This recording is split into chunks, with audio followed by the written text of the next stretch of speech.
Okay,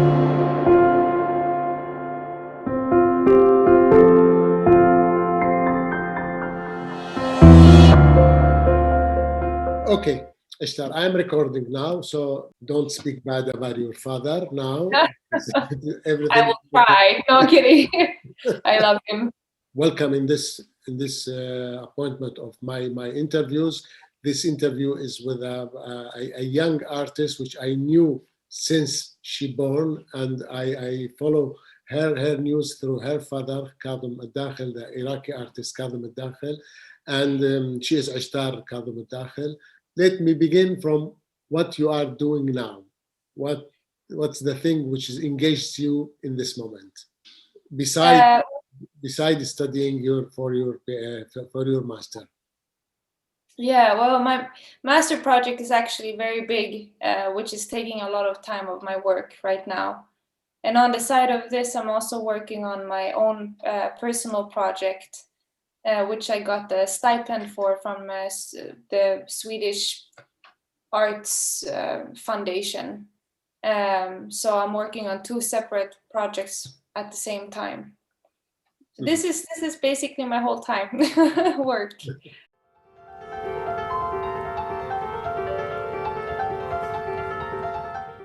Ishtar, you began as sport lover and you skied and you're supposed to be a champion of skiing, but you decided to twist to the art. Is that for the DNA which you hold in your blood, for that artist which is Kadhim Dakhili gave you? Yeah, I definitely think that I've always followed my passions. I've always been painting my whole life. Like I remember my first memories being in my father's studio and smelling all the oil paints and sitting in like next to him trying to paint like him. So this is my earliest memories, and it's always been a part of my life. But I've somehow taken it maybe a little bit for granted that I have this, and then I've been just following my passions for sports. So I was swimming for 5 years, and I was playing something called underwater rugby in the national team in Sweden. Mm-hmm. And then I got bored of this after 5 years, and I started skateboarding. And that's what I did for 5 years. I traveled the world skateboarding and competing on the world tour in downhill skateboarding. And then after 5 years of traveling the world, I felt like, okay, now it's time for me to do something serious. So I applied to the Academy of Art Konstfack here in Stockholm and got accepted. And I've been studying now. This is my 4th year studying. You say that you travel all over the world and you visit so many countries, so many cities, except Iraq. And you, till now you didn't visit. I really want to. Me and my father, like this is the trip of my lifetime would be to go there with him. In Italy, we have some boring or very, very bad definition, which is called the second generation. They use this definition for the people who came from non-Italian families but born in Italy. They are Italian, like my son, and my son Haider made a film about that. It's called It's About Turan, about the identity of people like you, like him, who born from different identities, but they are completely radical in their realities. You in Sweden, Haider in Italy, some other in England or anywhere. But here it became a political issue between right wing and left wing about the rights of these people, and there are hundreds of thousands of people who has their identity, to have their Italian identity also. In Sweden, I know it is not that deep, this problem. Oh, it is.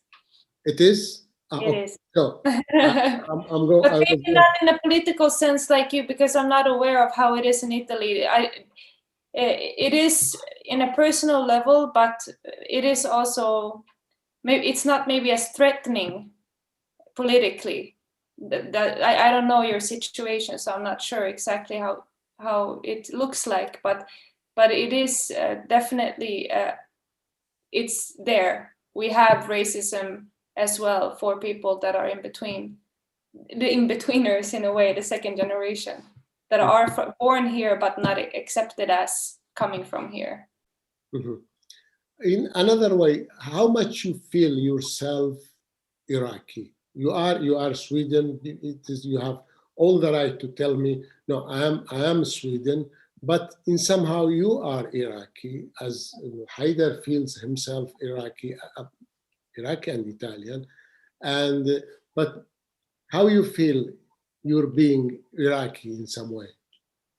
You know, this question I love, and I love it now, but if you would have asked me this 5 years ago, 10 years ago, when I was a teenager, I would have said something else.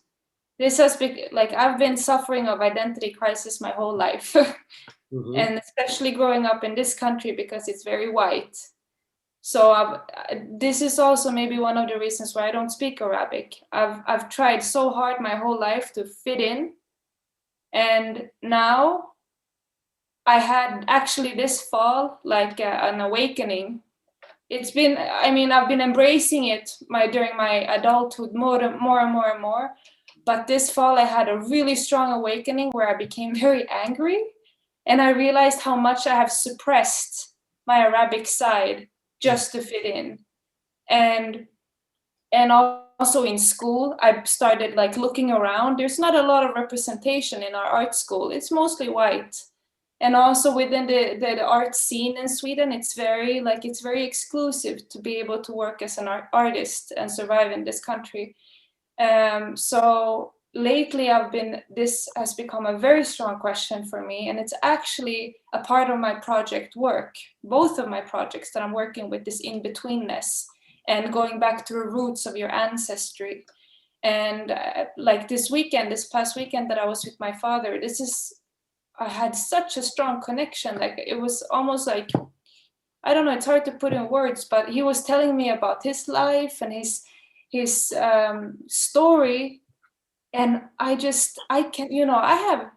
have dreams. I feel his story in me, in my DNA. I have dreams where I'm in like Iraq and I see scenes of places I've never been physically, but inside of me they live.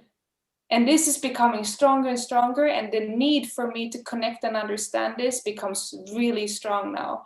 And so not being able to speak Arabic makes it a lot harder to connect to my roots, but I'm trying so much to investigate, because the more I get to know, the more I start accepting myself and the more I can love myself. So it's all going hand in hand. And this also, of course, is shown in my creativity and my artistry.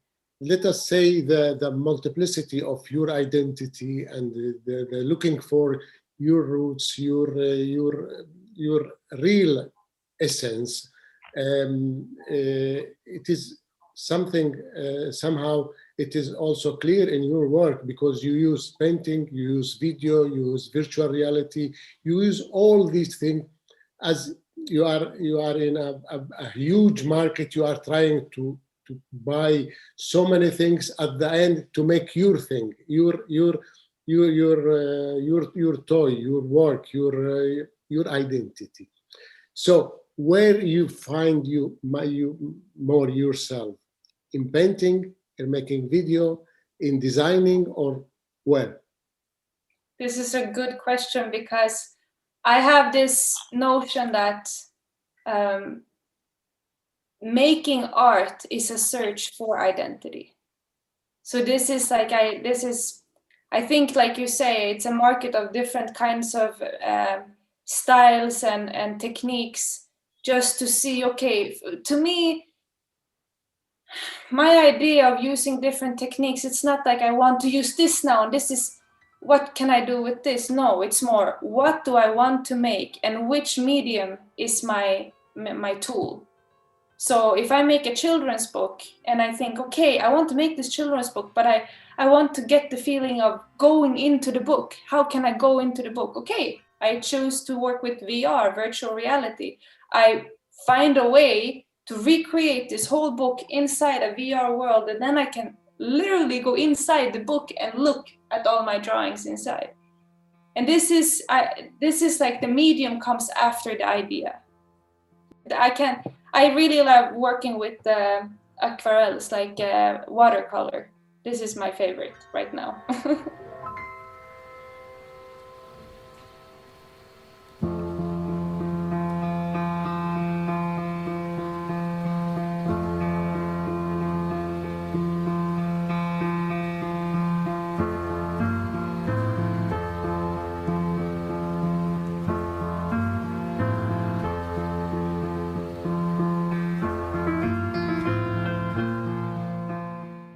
I watched your painting, and it was the thing which pushed me to ask you for this interview. If I'm not wrong, it's a watercolor, but it is very beautiful, very clear, very, very precise of using. It seems made by Rotering, but it's made absolutely by watercolor. Usually in this age, in your age, people are pushed to make something more free, not being classic in using measures and scenes and colors, but you put all your, let me say, classicism in that painting. Why? Thank you.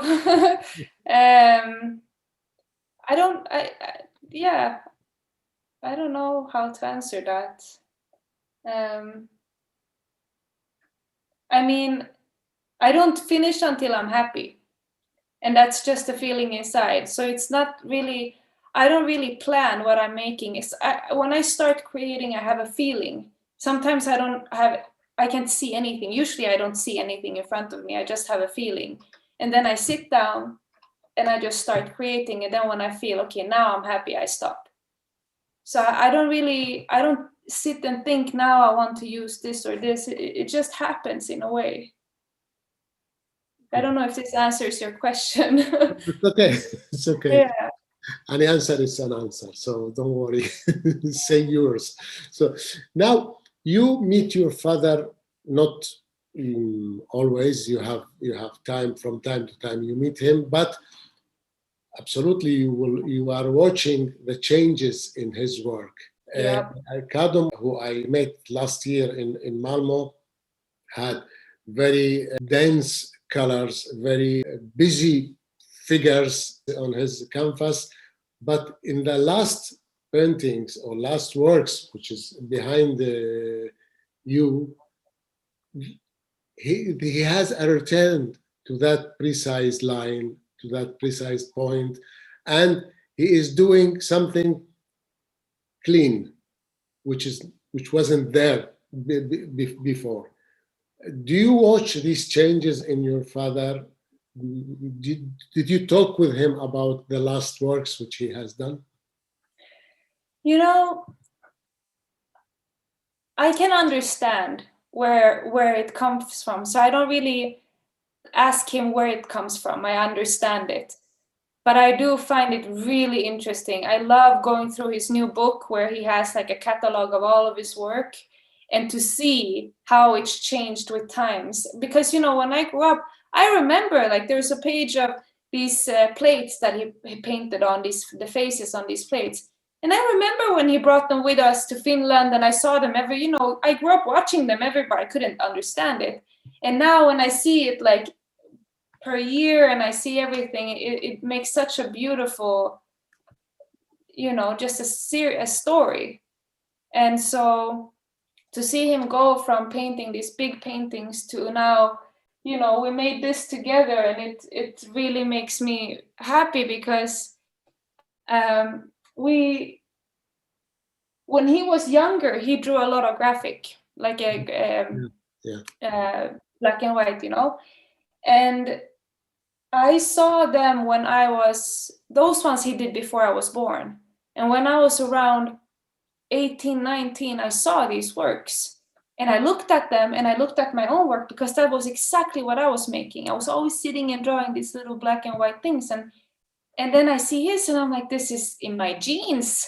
I'm not original, you know, this is my father. He came before me. And to see him now come back to this style makes me so happy, because this is what, like, I don't know if I sent you a photo, but if you see, this is a cup that I designed. Yeah. And this is exactly the same, like the black and white stuff. And this is what makes me, my favorite style is to just sit with a black pen and draw. Mm-hmm. And to see him now go back to sitting and drawing with a black pen, I feel so connected to him. He began as a designer with a rotary pen, and you didn't see him while he was doing that, but he's returning now. Now he is imitating you. We go back and forth. Now, Kadhim Dakhil, as all of us, we have inside of us, behind us, so many sad stories, a very, very sad life. But I always tell to him, when I meet him, I feel joy. Even we are sad, but I can't stop laughing and being happy when I am with your father, because he has that jokes, sentence, and a way of saying things. If you want to use the character of Kadhim Dakhil in one of your works, let us say animation works, who could be Kadhim Dakhil? Oh my God, I was actually thinking about this a lot these days. I would look at him and be like, there is no one like him. There is such an amazing character, and I'm so blessed to have him in my life, because he's really an original human being. He's so empathic, and that's his thing. He's so empathic. A person can come into the room and he reads them in a second and knows exactly who they are and knows exactly how to meet them for them to feel seen. Mm-hmm. So I don't know how, character or paint him or animate him. It would just be like, I don't know. It's a very special soul. Exactly what you said. I'm happy to be his friend since very long time, and I'm happy knowing you personally and discovering what you are doing now, Ishtar. Do you want to add something else, Ishtar, or? No, I think that's cool. Yeah. Are you okay with the interview? Yes. Very interesting questions. It's funny because a lot of it has been these things that I've been thinking about a lot lately. So it's nice to be. And I love this question about the in-betweenness, the second generation. This is something that we need to talk about. Exactly. It is something very important. And it's not only to defend, but also to confirm that it exists. The peculiarity of your situation, even our situation, because now we are in between, because we came in Europe when we were 25, 26, 24, and now we're 60, 70s. So yeah, you've spent most of your life here. Exactly. I hope that we are going to meet each other many times again and to talk about your work, about your feeling. And I hope that when you paint your father, put me beside him somehow. Yes. Okay. Now, thank you very much for this this talking. It's not an interview, but just we want to chat, to talk about you and a way to know you. Thank you for the time being, and we will meet each other again, sure. Yeah, thank you so much to you too. Thank you. Thank you, Ishtar.